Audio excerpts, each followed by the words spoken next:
안녕하세요. 클리커 트레이너 서지영입니다. 오늘은 무슨 질문이 있으실까요?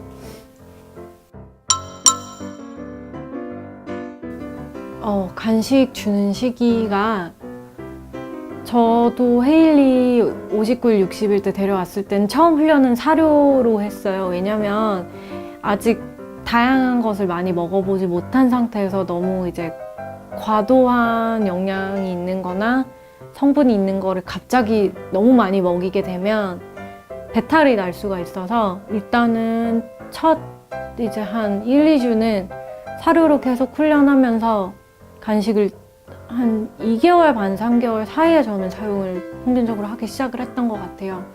그리고 보통은 사실 수의사분들이나 다른 분들도 너무 어린 강아지한테 이제 간식을 쓰지 않는 게 좋다고 얘기를 하고, 실제로 간식 봉지 뒤에 보면 몇 개월령 이상 강아지부터 급여하세요라는 팁이 쓰여져 있어요. 대부분.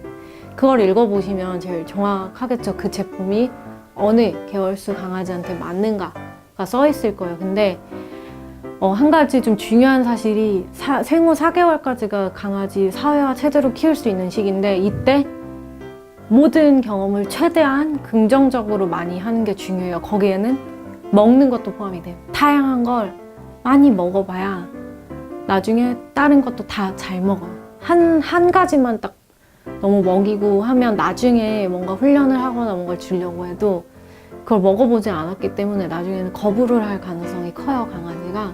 그래서 사회화 기간 때는 강아지가 먹어도 되는 것들, 뭐 브로콜리라든지 당근, 이런 좀 신선한 채소들 조리를 해서 맞는 방법으로 급여를 하는 것도 훈련에도 또 도움도 되고요. 기호성도 여러 가지 맞춰서 좀, 훈련은 아니죠. 근데 그런 게 연습이 될 수가 있어요. 그래서 훨씬 이점이 많아요. 그런 걸 연습하는 게. 그래서 간식은 보통은 권장하기를 3개월 이상부터라고 되어 있을 거예요.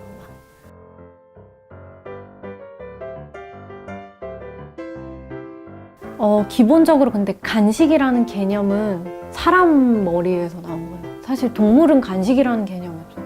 주식을 먹고 배가 부르면 다음 식사 시간대까지 뭘 먹지 않아요, 사람처럼. 그러니까 간식은 정말 사람 개념에서 나온 거기 때문에 개들도 무조건 간식이 필요하다라는 건 사실은 사람이 아니기 때문에 필요하지는 않아요. 근데 왜 쓰느냐? 저는 사실 필요하다고 생각해요. 왜냐면 훈련하는데 되게 유리해요, 간식이. 빨리 보상을 해줄 수 있고 단시간 안에 칭찬 보상을 장난감이나 다른 거 이용하는 것보다 많이 해줄 수 있어요. 그러면 걔가 학습하는, 그러니까 동물이 학습하는 그런 스피드가 훨씬 더 학습 효과에 빨리 배울 수 있도록 영향을 끼쳐요. 결국에는 같은 시간에 10번 칭찬 보상을 하는 거랑 4번 칭찬을 하고 보상을 하는 거랑, 그렇게 비교했을 때는 작고 말랑한 간식, 그러니까 콩알만한 크기의 간식, 한 입에 삼킬 수 있는 말랑한 거를 주는 게 가장 좋아요. 딱딱 보상이 되고 다른 걸 할 수가 있어서. 근데 만약에 대형견일 경우에는 콩알만한 크기를 쓰지만 뭐 대형견보다 더 작은 이런 중형견 아니면 요만한 소형견 애들은 콩알만한 크기, 같은 크기를 주면 몇 개 못 먹어요.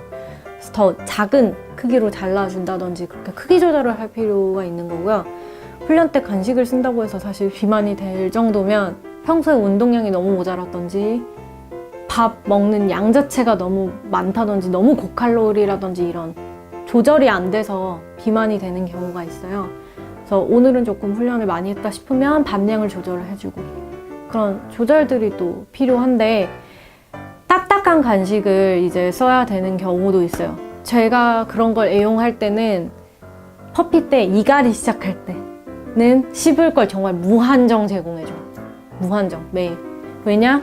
가구 씹고 이렇게 하는 것보다는 당연히 개껌이나 먹어도 되는 다른 장난감들 씹고 노는 게 당연히 좋고요.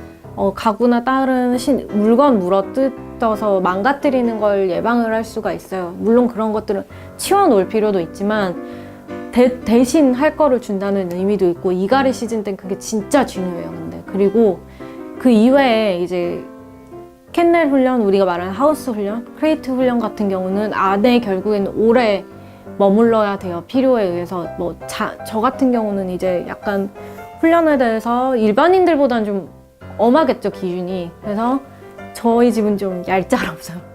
왜냐면 날로 4개월 때 데려와서 4개월 반, 5개월 때부터 캔넬에서 혼자 재우기 시작했어요. 물론 헤일리는 캔넬 밖에 있는데 캔넬 생활을 시켜요. 지금 배변 교육에도 좀 제가 편하고, 그때는 이제 밤에 씹을 거를 같이 넣어줘요. 일부러. 그러니까 캔넬에 오래 머무는, 혹은 방석 매트 훈련할 때 오래 머무는 걸 할 때는 오히려 딱딱한 간식을 이용을 하죠. 근데 이제 올라가는 거에 대한 매트 아니면 하우스 이런 신호를 붙일 때는 그런 훈련적인 거는 자꾸 말랑한 간식을 써서 신호를 붙이지만, 어딘가 오래 머무르게 하는 목적, 혹은 아까 다른 이제 질문에서 대답했던 몸 마사지 할 때는 또 딱딱한 거 물려주고, 용도에 따라서 좀 다르게 저 같은 경우는 써요. 그래서 혼자 뭔가 할 걸 만들어줘야 되거나 뭔가 신경 쓰지 않게 해주거나 오래 머물러야 할 때는 신체적으로 걔를 거기 계속 묶어두거나 붙잡아 둘 수 없으니 자연스럽게 있는 방법들을, 그런 간식 종류를 조절을 해서 사용을 합니다.